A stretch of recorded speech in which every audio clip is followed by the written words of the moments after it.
everybody, we're back again. And if you look, it's still Monday. Woo!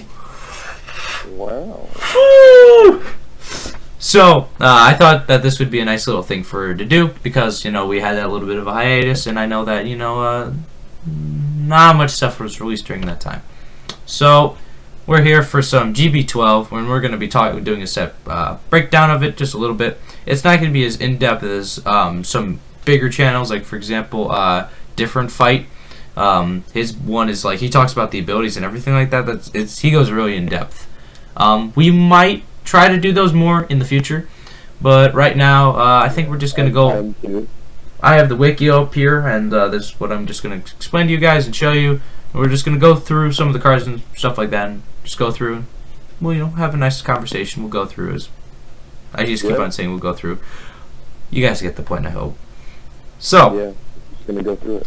We're gonna go top to bottom because we're lazy. So of course we have Dragstrider Luard. I hate the name, but aside from that, it skills good. Name is trash. I wanted. I always ask you, but what was the name before? Awaken the Dragon King Luard. That was the full name. That was such a better name. Badass name. So, you know, Ritual 7, not the hardest to get. I mean, we just watched a video about someone bricking, so I mean, it's not impossible. But I think it's nice because, you know, in Luard, all you would do is just draw so many cards, and then you just keep it and just iron wall yourself. And now you can sit there and be like, I'm going to bet half of it on this turn. Only half. Only half. Yeah, so it's like, I'm going to bet only 4 cards in my 8 hand, and I still get the crate and everything. I think it's a good card. It's definitely a nice finisher for Luard. Touch my hand, game plus 30k, why not? Start my entire hand. It's probably not smart. I'm not smart. You heard it here, folks. I just crit. I'm not smart. Next up on the list we have, so we're going down, so it's the last GR/SGR of the set, which is Evil Eyes Haiti. I heard a lot about this one. People were very upset about it before. Like, oh my god, I can't guard any of the attacks. It was like, I think it's fine. It's a board wipe for Nubatama. Yeah, I originally thought it was super spooky, and then I was just like, after facing it, it wasn't that spooky because it's like, okay, cool, I take it all away, they do some drive checks, what if they whip their drive checks? It's really luck, so. It's you know, it's fairly cheap, and I'm pretty sure in most Nubatama decks they're running it as a 2-up because it's so cheap. Yeah, I mean, like, it kind of fails in comparison to Dragstrider, but I mean, like, it's definitely better. It's definitely a good card. Like, if you're versing against, like, you know, a nice Royal Paladin or an Overgrappler player, it's kind of detrimental and it's going to hurt them. But if you're facing Gold Paladin or, like, you know, some, maybe Luard, it might not leave even a dent. Depends on what they run in Luard, but yeah. So, but then you come on to the triple rares and, oh my god. Stolen. So good. We have back-to-back OTT, triple rare goodness. We have Miss Stack the top 5 of the deck herself, and if you play your cards right, give plus 9k to everybody. And then Miss Silent Tom. Yeah, oof. I still wish that they actually did, like, it was 2 Silent Toms or something like that or something. But I mean, like, I like the new art with the deities a little bit better because it's, you know, wifeys. But dude, you know, next if Silent Tom ever gets, I just Silent Tom with 2 finger guns instead of 1.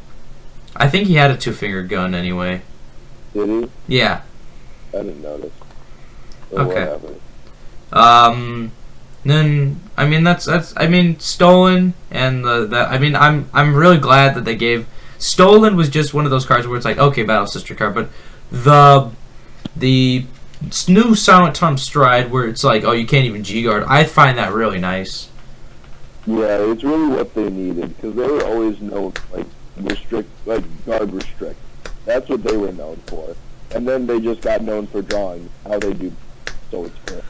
I just really hope that they don't just incorporate this into every deck now. Like, oh, this deck sucks. Give them, oh, you can't guard with G Guardians. Oh, now you can't G Guard. Oh, interact with G Guardians. It's like, this was like a one time only, or maybe a few times only. I don't want to see this all over the place now. Yeah, like I know not a lot of clans strict G Guardians.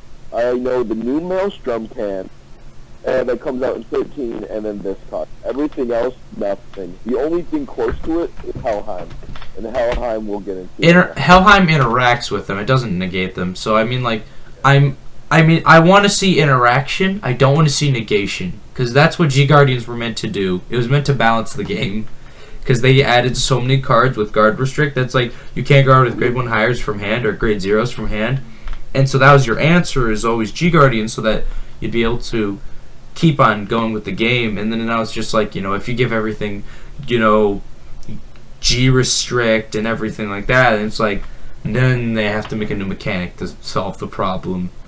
Yeah. Bath, phooey, whatever. Oh, we got Helheim. I love the art. I love the name.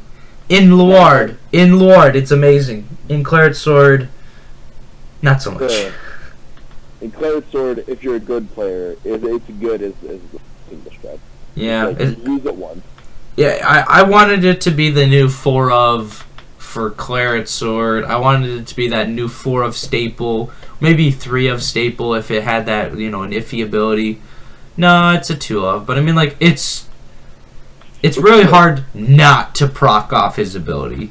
It is really hard. Because it's like, you have to not G guard, you have to not perfect guard, and you have to, like, not guard with, like, you can only guard with, like, grade 0s and 1s in hope. Literally, you can guard with every single grade, and if I hit, I still call my field. So it's really good. I like it a lot. I love the art of it the best, though, that's for sure. I really like that orange background with the bluish, like, blue-black, and, like, with just the red swords. Oh. I love it so much. And then down the list we got V-Buster. Oof. My lightning dragon panties are already wet. Don't get me started. I can second stride into V-Buster. It's that good. Dude, V-Buster I thought was, like, really nice, because it's like that. It's similar to Voltage kind of in VMAX, but it's just Buster. It's busted. Not busted, it's just great. Yeah, I mean, like, yeah, it's definitely a new one to the series. It makes them keep on arcing up. I don't know. It makes VMAX a lot better, because it's for every card with every card with Vanquisher in its card name, basically being your G zone, and so it's a GR, right? So you don't necessarily flip it. For what? For what? Who's the GR? VMAX. Oh yeah, VMAX is a GR, yeah. So it was like the most you can do was kill off 5 of their rear guard. Well, now you can kill their entire board now. So good job. And then we have the other archetype for Narukami, which I thought had a huge leap in progress. Sigma. They got a new grade 3 and a new stride. I thought that it really beefed him up a lot. I was looking at there was on CFA, there was someone I was watching, and they were using the new Descendants and stuff like that, and they were using some of the Vanquisher strides, and they were maybe not incorporating it the best way that they could have, but it definitely, I could feel the presence of the deck, and it felt very strong.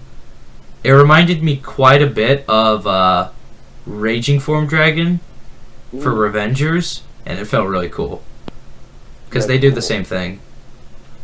So, and then you have the poster child of it all, Sparking.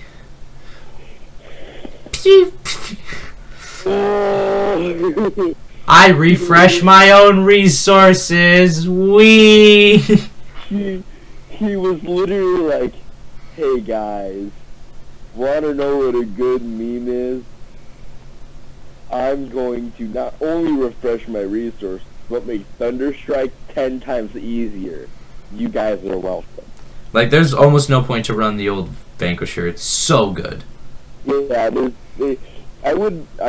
it for the Vanquisher name, but it's like, there's no point.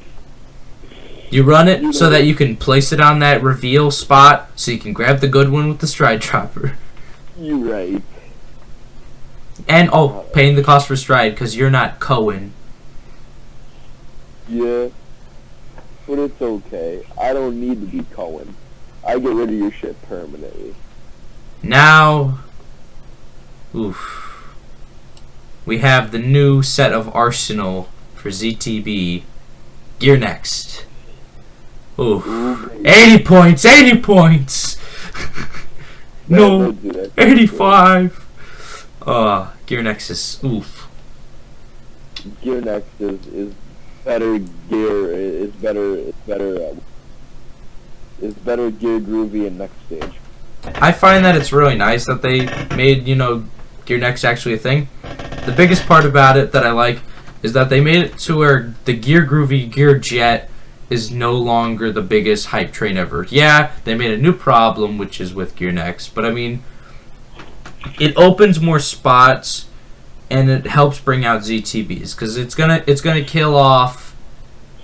It's not gonna kill off, but it's definitely gonna weaken Time Leap going forward. Oh yeah, because they're gonna start to be like, hey, ZTBs do about the same. Let's just go to them. Yeah. And the problem with ZTBs, they do multi-attack and stuff like that, but the biggest problem that they have is deck out. Yeah. Because something that they have in their arsenal that they constantly do that Time Loop doesn't is bind cards from the top of the deck to draw more cards. You do that with, I see a few people run some Nimble Rats. I see a few people of course running Wind Up Tiger. So definitely, it's gonna be interesting how that goes. But I'm looking forward to it. I hope that because there's a lot more people pulling cards and stuff like that nowadays than back in the day for like even at Gears of Fate, which wasn't that far ago. It was about a year ago or something like that. Yeah. So I mean, I just hope that it's not going to be like that $80 card or that that $40 card that Gear Groovy was, not Gear Groovy, Gear Next, not Gear Next. Next stage, I hope that it's a $20 card. Something that's like $40, that's really pushing it. $20, it's pushing it, but it's like it's what it should be because it's worth $20. It's definitely a well worth card. Yeah. Now we get to the Neo Nectar stuff. I really don't. We have one of them, which is the Midsummer Flower Princess, Lieta. I think she's nice because she's generic. She helps you call more units, but it's kind of specific the way that they do it. Neo Nectar is confusing. Yeah. I think it's just because we're eggheads. But the biggest point that I think we run just the aggro decks we run aren't power aggro. They're more like, I kill you with shit. True. This is the point that I'm aggravated about, and I've only seen this primarily of any of the clans that are in G Next. Right, not G Next, in Tri 3. Okay. Where they give triple rares to grade 2s. And the grade 2s aren't good. Neo Nectar is the most prominent of doing so. You're taking up one of my triple rare spots where it could have been something else. Like, let's be honest here. Like, some of these double rares possibly could have gotten a triple rare treatment. Just saying. Florentine. Florentine? Nah, Florentine's a grade 2. It's a double rare. Dude, hell no. No, like, because, I mean, like, for example, like, some of these, if you're looking at the, front of the box, you have, like, all you have is the Dragon King, right? So that's Luard. You don't have any Nubatama stuff, like, hey, why don't you give Nubatama another triple rare? Because what do they have? Let's see. looks like a tasty 0. Yeah. I don't know. Get rid of this double rare and give Nubatama something that is a triple rare. I mean, they have a ton of double rare spots, so I mean, not ton, just like 1. Just make it a triple rare. Just bump up a few. Don't give this, like, the double rare is okay, but I mean, like, it's not triple rare worthy. That's for sure. Yeah. Excuse me. Aside from that, speaking of Florentine, though, we got Battle Sister Florentine. Ooh! The only dude through that red. I still think you should run 6, but He's that good, I don't run any other. I mean, I feel like that's a trend now. A lot of decks are just saying, hey, screw it, we're just gonna run 4 and hope. Yeah. And then me sitting over here with Demiurge, almost G-assisting every other game because I'm sitting there with 7 grade 3s, but I still can't get the stupid Gear Colossus in my hand. Dude, because you're bad at the game. Dude, yeah, you know, Vanguard's a luck-based game. Strategy. Dude, it's a skill-based game, and I'm just bad. Bad player, man. Marmalade. Oof. Marmalade. Do you like to marmalade? She's good, but she's very situational. Like, extremely situational. I mean, she's got good reasons to be in the deck, though. She is. So. She's better than the other Battle Sister PG, which is just a plain old PG with no skill. Yeah, so I mean, like, there's no reason why not to run her. So, yeah. I mean, it's literally a free draw if you have less than 4 cards. Yeah, less than 4 cards, and if you have 3 Battle Sisters, 3 or more. Yeah, I mean, no harm, no foul. Yeah. And then we have Revolt. So much more. His GB2 is trash. His on-stride is good-ish. Mildly adequate at best. Like, if his GB2 was if his GB2 was good, then his on-stride ability would be nice. Like, I don't mind his on-stride ability. If only there was just a few different grade 1s that you could run, that'd be a little bit more situational or better. The biggest problem, though, is his GB2. Like, oh yeah, if you have 1 rear guard, it's like intercept and it gets +5. I don't even care. It's like, oh my god, there was so much more room. I see some decks that just run 4 copies of the old one. There's no point. Like, the only reason why you run Revolt is because he has Claret Sword in the name. It's like the old Vanquisher. Now, if you remember what I just said, I said the old Vanquisher. It's bad when old cards are better than new cards. Yeah. It's kind of like the new. It's like the new Chaos Breaker Dragon. Everyone's like, some like Rex is saying, you know, oof, he's liking it. Firm believer, the old one is better. Well, you two can play test that sometime. I will sit there and put on a little note card. Just write it down. We'll get to it.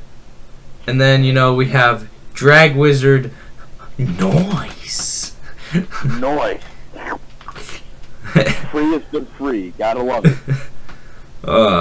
Like they were like, we actually made them pay a cost for Strider. We have to give them free shit now. I mean, like, why is everything so free in Luard? Like, everything is so free. Kind of gives me a headache. Because if you're gonna dump like $400 on a deck, your deck might as well be free. Then why am I spending like $600 on Neo Nectar because it just got big tits? Because you're bad. I mean, that's literally, it's kind of the same thing. But I mean, like, very good card. It does call more units. It does go and get some power. It's pretty good. I think the weird thing is putting the card to the bottom of the deck at the end. Yeah. I feel like it's a little weird. I don't know. Because, I mean, it makes you lose out on retire targets for your on-stride ability. But Well, they have to balance it up somehow. yeah, I mean that's probably the balance out. Is like you can't sit there and be like, "Hey, I call my Belial, and then I can retire it for next turn to be safe." So Yeah. commercials, my boy. Dude, I can't help it. My phone is garbage. Okay, and then we also have Stealth Beast, Metsu. I'm not even. It's Tom. It's Tamahagane. Which card is this? Oh, this is the Nubatama Grade 2 double rare. Oh, it's the bear. Yeah. So this is the Cool. yeah. Cool. So Tamahagane before, he was that old bear that kind of just did nothing, and now he's back again, but he's good this time. He actually helps out Dominate. He's got a nice GB2. I don't remember if it's GB2 or GB1, but he's got a good lineup. I still think that the biggest advantage, in my opinion, is that Counterblast 1, Soul Blast 1, when a unit is dominated, or when the dominated unit attacks, like you get to draw stuff and give power. It's like, I hate that rear guard so much. That's why you kill it. Yeah, Tamahagane, he's good. You want to kill him, but you just gotta kill that other one just a little bit faster. And then oof. I remember this was one of my favorite cards from Norikami, just because back in the olden days when you have Naoki, right, in season 3, when he just starts playing off the game, his starter was Lin Shu, and now he's a stride. It makes me so happy. Oh, this is a good stride though. I mean, he's definitely a great stride, but it's more like the sentimental. Like I just remember hearing him be like, Lin Shu. I'm like, Lin Shu. He's got really long hair now, and he's buff and swole, and he's a grade 4. What are you gonna do? What a duder. It's good to see Lin Shu though. You know what I'm waiting for? Lou. Dude, he's literally gotten every grade but grade 4. But grade 4. Lin Shu's been a grade 0. I think he was a grade 2, and then now he's a grade 4. He's been skipping a little bit. So literally, if they don't make a loose stride, I'm gonna be. Oh, what do you mean if they don't? They're going to eventually, but I just hope it's as good as Gansey. It's gotta be as sentimental. Literally though, when they make the loose stride, I'm gonna run of hard at least one. There's 4 of Disciple of Light and Darkness Lou, 4 New Blaster Style Lou, 4 of the loose stride. Then why don't you make a Lou deck? Don't make a blaster deck, just make a Lou deck. Fuck yeah, I'm making a Lou deck. Dude, it's gonna be great. It's gonna be great. Oh, that sounds so dumb. It's gonna be a Lou with blaster engine. You know who's also a little on the dumb side? What? Circular Blade of Strong Lightning, Grizel. Oh, she's not dumb. No. She is dumb. Dumb thick. She's so good. I don't get the 9K. I don't. It's just good. Why don't you give her plus 7K? Why is it 9? Because she needs more. There's no difference. If you're gonna get, there's no difference between giving her 16. If you give her 7K, she's a 16.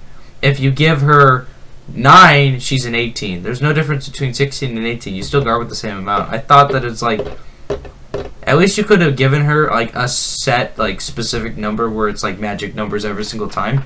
So when you go into voltage where your front row gains power, it's it would be a lot easier to stack. But aside from that, her ability's fine. But it's think about it like this, right?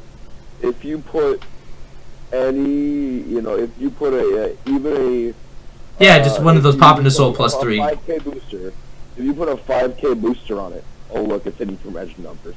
Well, yeah, if that's even if you give it the 7K from the ability.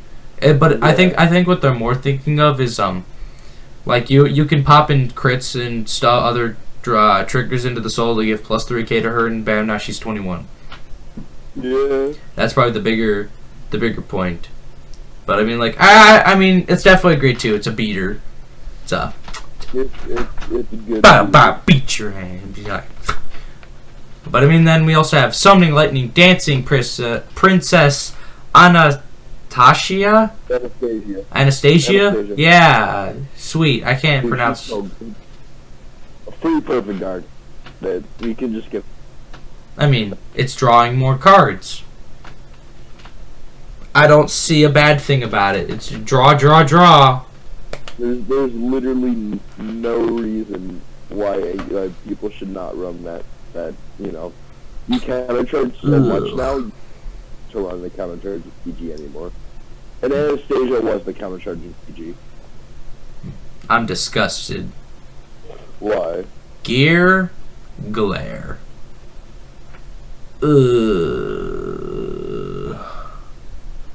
Why, Bushi? Why? I understand Fang is not your favorite kid, but come on. Like, Rebellion's better.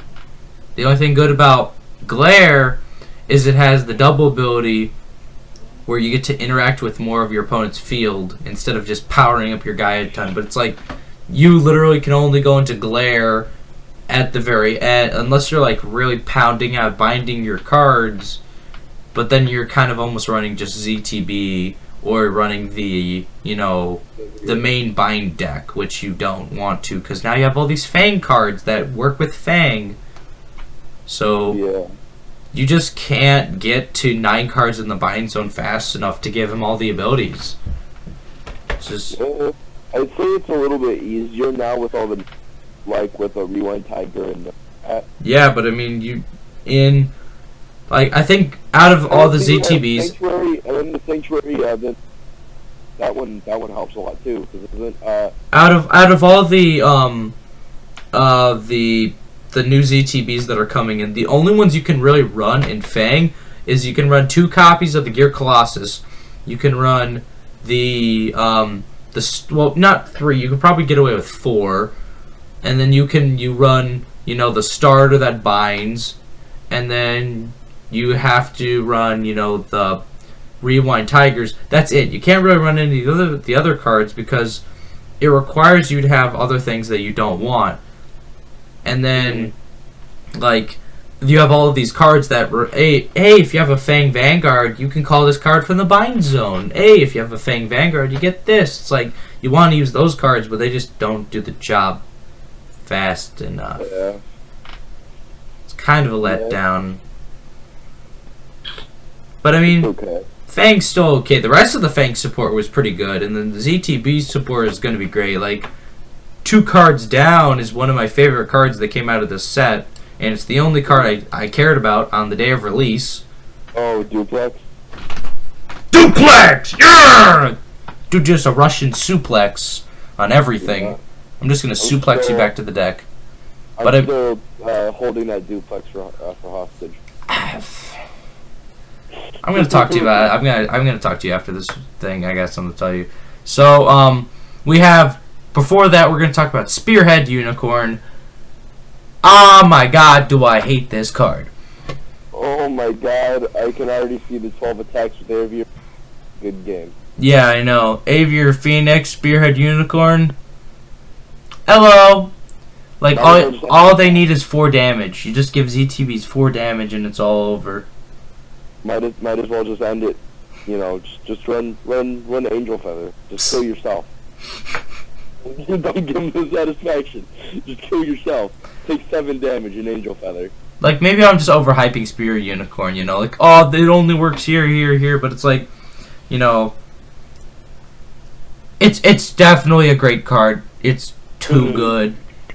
It's, I mean, I just kind of wish, if it was to call a unit, it would kind of call it as rest, but I mean, that'd be just kind of dumb, then why call a unit? But... yeah. That's just kind of my opinion. I mean, I feel like it's too cheap for, an extra attack in. Maybe if it was, discard 1. like for an extra part of the cost. Like it's Cannon Blast 1, discard a card from hand, check the top 5, call your new unit. That'd be like, hey, it's 1 for 1, but now you call it off the top of your deck in the battle phase. I feel like that'd be a little bit better, but nope. If you're gonna make ZTBs the new Gear Chronicle where Time Leap is extinct, you gotta give them something.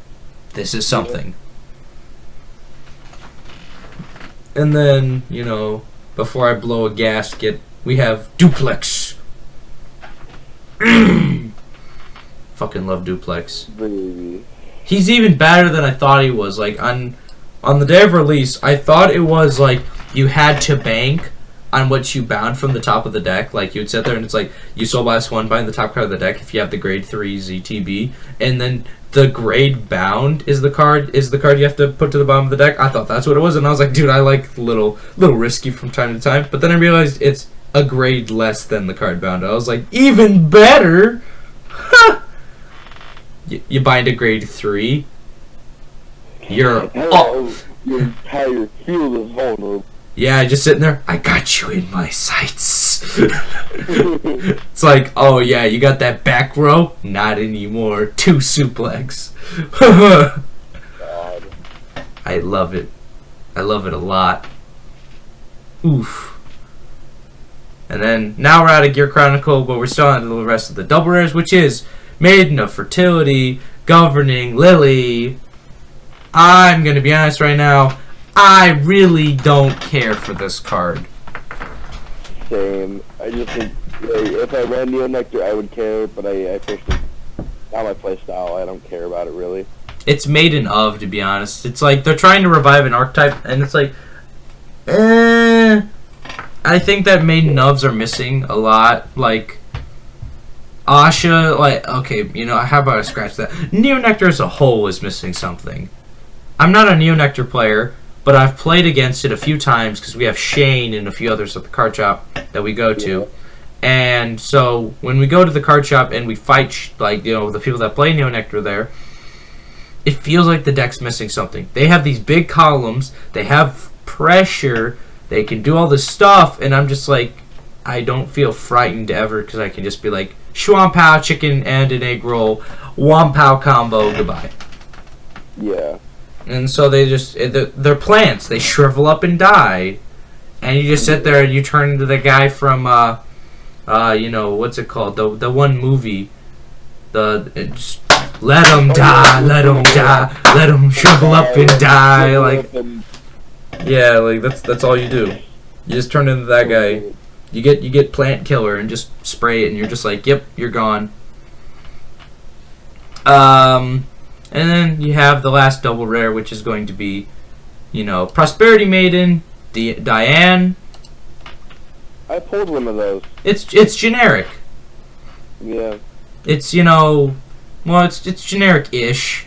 It's not perfectly generic. Like you can't really run it in Musketeers, but you know, it's usable. It's usable. Yeah, it is. I mean, I don't really know about. I hate. I mean, if there's any Neo Nectar's players out there that, you know, watch our channel, I don't want to shit on Neo Nectar. It's just personally not my favorite clan, and I find it really complicated, and I find it that it's just, eh. I kind of get a headache playing it. Oh yeah, I don't know. Any of the green clans, I'm just not a big fan of. They're kind of just meh. I love Great Nature. I like Jihadist Pandas. I like Crayon Tiger, but Crayon Tiger's cute. that's it. They're only cute bombs that kill themselves, and I get to draw one. Boom! Draw. Anyway. Jeffrey Diff Rider with Crayon Tiger, high key. Diff Ride! Oh man. What that mean when you're watching this video? Yep. So the rest of the cards in the set are just some single rares and commons. If you're interested in looking at those, why don't you recommend just going on to the Vanguard wiki and you can search for them yourselves. Most of the stuff is just pretty low. It's generic stuff. Crits, stands, draws, just filler cards. Most of the cards in that are, you know, if you've been playing the game for a long time, you know that most of the commons and stuff. Yeah, you don't you don't run many of the single rares and stuff in decks too much. Like, even if you do, they're not like cornerstones. You're right. If you unless it's Genesis or even Genesis, like, you're not like your cornerstone, like the things that they might be a rear guard that's beneficial and it's a good card to run, so you run it like as a 4 of, but it's not like, hey, this is my Ishtar. You know, it's like there's a big difference. But I mean, thing that has the highest rare and like 2 cards in your deck. Otherwise, it's commons anyway. Mm-hmm. So, if you have any, comments or anything, if we stumbled over something, something wasn't explained enough or anything like that, don't remember to... Want to tell us your shit in the comments? Mm-hmm. And don't forget to leave a like and subscribe. It helps us out a lot. This is going to be the second video today. I'm going to try my best to. It is right now 10:52. I will get them done today. I promise. And, any lasting thoughts before we go, Nick? What do you think? Final opinion. Was the box successful? Yes. It was extremely successful. It gave me the Zuck, and I'm happy. I'm a happy man. I feel like out of all the clans, right? So all the clans right here were OTT, Shadow Paladin, Nubatama, Narukami, Gear Chronicle, Neo Nectar, and then Krailmental. Oracle Think Tank, Shadow Paladin definitely came out on top. Narukami close second, and Nubatama is kind of in that second/third, and then Gear Chronicle. Gear Chronicle is just like in this weird zone because it got the best support, but it also got the worst support at the same time. Then we don't even talk about Neo Nectar. And then Neo Nectar's Neo Nectar. So we'll see you all again Wednesday. I do not know if we'll be uploading a Vanguard Clans 20 minutes this week. I've been thinking about having something else planned, so we'll see on Tuesday or Wednesday. We'll see how things roll. So see you guys in the next one. Bye bye, guys. Thanks for watching.